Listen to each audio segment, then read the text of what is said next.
cho mùa yêu xốn sang, cho một đời nhớ thương vẹn nguyên. Cô đơn đến thế, mưa rơi lách tách kỳ cùng đời ai.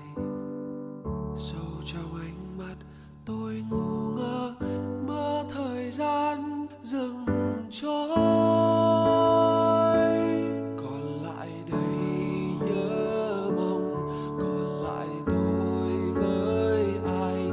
Giờ này em chắc đang ngủ say, hay là em còn đang khóc một mình như làn sương muộn màng lạc trong đêm.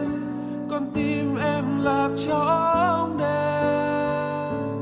lòng phiêu du nhớ em. Mùa thu đã đi qua, đông kiếm em, mùa đông kiếm em.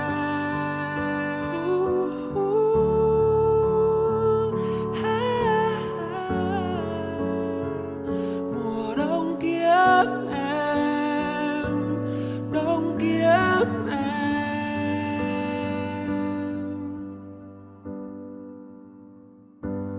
Tôi biết em sợ đông sẽ tan, em lạ lùng gọi trong vô vọng. Và tôi nhớ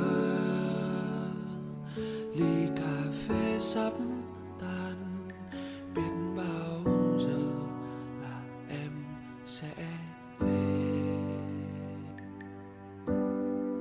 Cô đơn đến thế, mưa rơi lách tách kỳ cùng đời ai.